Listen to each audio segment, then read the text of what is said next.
देश में कोरोना महामारी से पहले ही लोग परेशान थे, वहीं इसी बीच बैक टू बैक आए फंगल इन्फेक्शन से लोगों की चिंताएं अब और बढ़ गई है। कई राज्यों ने इसे महामारी घोषित भी कर दिया।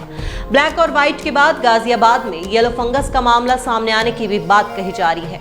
इस बीच ये भी कहा जा रहा है कि देश में ऑक्सीजन शॉर्टेज होने पर कोरोना मरीजों को इंडस्ट्रीज को दी जाने वाली ऑक्सीजन दी गई, इसकी वजह से भी फंगल इन्फेक्शन बढ़ा। तो क्या ब्लैक और व्हाइट फंगस के अलावा भी फंगल इन्फेक्शन होते हैं? इनके होने की वजह क्या है? इनमें से कौन ज्यादा खतरनाक है? इनके लक्षण क्या है? इंडस्ट्रियल ऑक्सीजन का फंगल डिजीज में क्या रोल है? कोरोना मरीजों को ही क्यों फंगल डिजीज का खतरा ज्यादा है और इनसे कैसे बचा जा सकता है? इन सभी सवालों के जवाब हम आपको आज विस्तार से देते हैं। आखिर कितने तरह के होते हैं फंगल इन्फेक्शन? फंगल इन्फेक्शन कई तरह के होते हैं। इनमें से अधिकांश फंगल इन्फेक्शन पर्यावरण में मौजूद रहते हैं, इनसे ज्यादा खतरा भी नहीं होता। इसी तरह ट्रेमेला मेसेंटेरिका या येलो फंगस भी एक आम जेली फंगस है। कई फंगल इन्फेक्शन कमजोर इम्यूनिटी की वजह से होते हैं। इनमें ब्लैक और व्हाइट फंगस भी कमजोर इम्यूनिटी की वजह से होते हैं।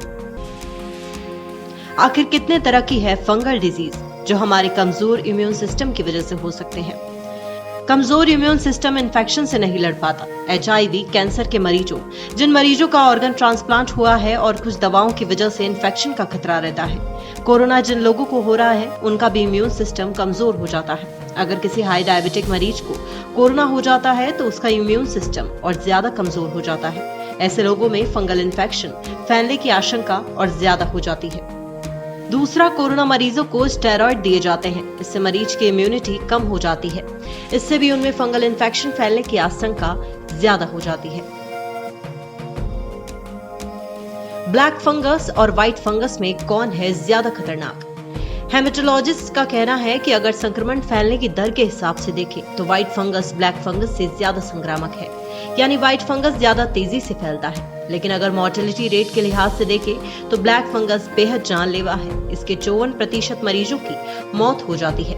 कैंडिडासिस के कई प्रकार से इन्वेंसिव कैंडिडा सबसे ज्यादा जानलेवा है। इसके करीब 25% मरीजों की मौत हो जाती है। अमेरिकी agency centre for disease control and prevention CDC की रिपोर्ट ये कहती है कि CDC ने व्हाइट फंगस के एक प्रकार कैंडिडा ऑरिस को एक गंभीर खतरा कहा है। ये इन्फेक्शन अक्सर उन लोगों को होता है जो अस्पताल में भर्ती रहते हैं।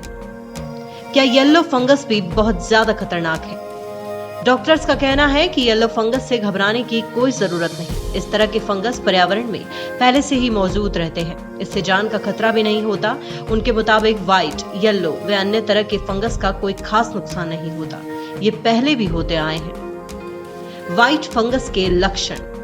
कैंडिडा नाम के फंगस से होने वाले फंगल इन्फेक्शन को कैंडिडासिस व्हाइट फंगस कहते हैं। यह आमतौर पर स्किन और शरीर के अंदर जैसे मुंह, गले, वजाइना में बिना कोई समस्या पैदा किए पाए जाते हैं। जब ये बहुत तेजी से फैलना शुरू हो जाते हैं या शरीर के इंटरनल ऑर्गन्स जैसे किडनी, हार्ट और ब्रेन में पहुंच जाते हैं तब घातक रूप ले लेते हैं। बुखार आना, ठंड लगना इसके सबसे आम लक्षण हैं। इसके अलावा शरीर के किस हिस्से में ये फंगस है उसके हिसाब से इसके लक्षण निर्भर करते हैं।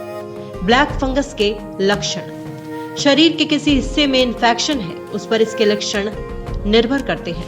चेहरे का एक तरफ से सूज जाना, सिर दर्द होना, नाक बंद होना, उल्टी आना, बुखार आना, चेस्ट पेन होना, साइनस कंजेक्शन, मुंह के ऊपर हिस्से या नाक में काले घाव होना जो बहुत ही तेजी से गंभीर हो जाते हैं।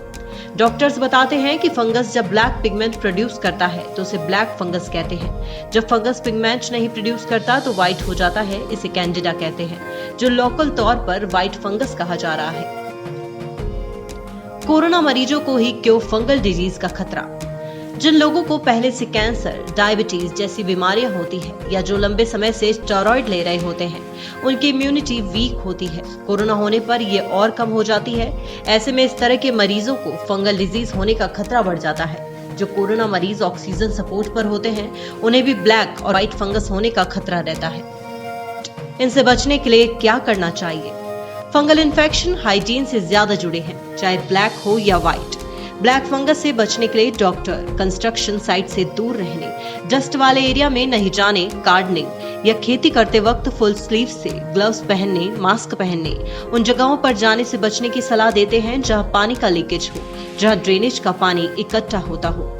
इसी तरह व्हाइट फंगस ज्यादातर उन्हें होता है जो लंबे समय तक अस्पताल में भर्ती रहते हैं। इस दौरान अगर हाइजीन का ख्याल नहीं रखा जाता तो इस फंगस के इंटरनल बॉडी पार्ट में जाने का खतरा रहता है। इससे बचने के लिए जो मरीज ऑक्सीजन या वेंटिलेटर पर है, उनके ऑक्सीजन या वेंटिलेटर उपकरण विशेषकर ट्यूब आदि जीवाणु मुक्त होने चाहिए।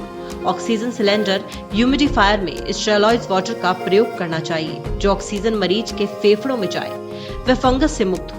वैसे मरीजों का रैपिड एंटीजन और आरटी-पीसीआर टेस्ट नेगेटिव हो और जिनके एचआरसीटी में कोरोना जैसे लक्षण हो, उनका रैपिड एंटीबॉडी टेस्ट कराना चाहिए। साथ ही बलगम के फंगस कल्चर की जांच भी करानी चाहिए। Bureau report, the fact India.